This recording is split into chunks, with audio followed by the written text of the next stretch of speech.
Sir ये बताएगा कि अभी जो हल्का बंदियां शेयर की गई हैं, गो कि ये इब्तदाई तौर पर रिपोर्ट है जो शाया की है इलेक्शन कमीशन ऑफ पाकिस्तान में, जिसमें हम देख रहे हैं कि कुछ रद्दोबदल हुआ है, कहीं पर कम हुई है। जमशुदा अजला में ख़ास तौर पर जो हल्का बंदियां हैं वहाँ पर ये सीटें कम हो गई हैं। आप क्या कहेंगे नई हल्का बंदियों के हवाले से? क्या इन पर कोई एतराज़ात भी जल्द आएंगे सियासी जमातों की जानिब से?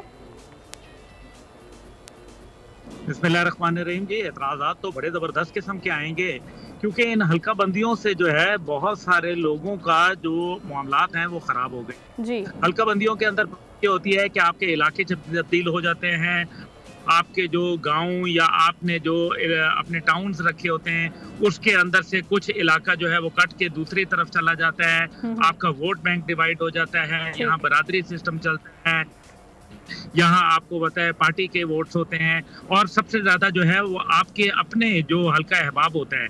कभी ऐसा होता है कि आपका जिस हल्के, जैसे कि मैं चकलाला स्कीम 3 में रहता हूँ, लेकिन पता चलता है कि इसका हल्का ही तब्दील कर दिया गया, ये गुजर खान के साथ चला गया। तो फिर उस सूरत के अंदर मेरा तो सारा वोट बैंक है रावलपिंडी में, और मैं जा रहा हूँ गुजर खान के अंदर जहाँ के डायनेमिक्स तब्दील हैं। तो ये सियासी जमातों को, पॉलिटिकल लीडरशिप को और जो लोकल लोग हैं उनको ये बहुत अफेक्ट करता है। और इसी के साथ साथ जो उनके वार्ड्स होते हैं या उनके जो नीचे काउंसलर लेवल के लोग होते हैं, जो कि एक बहुत कलीदी किरदार अदा करते हैं किसी भी इलेक्शन के अंदर जीत का, तो वो जो लोग होते हैं वो उनसे अलहदा हो जाते हैं। तो यकीनन एतराज़ात तो इसके ऊपर जबरदस्त किस्म के आएंगे, और मेरे ख्याल में इसके अंदर मजीद इस्लाहात की जरूरत पड़ेगी।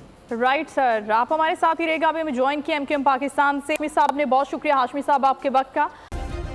सब्सक्राइब करें और बेल दबाएं ताकि कोई खबर रह न जाए।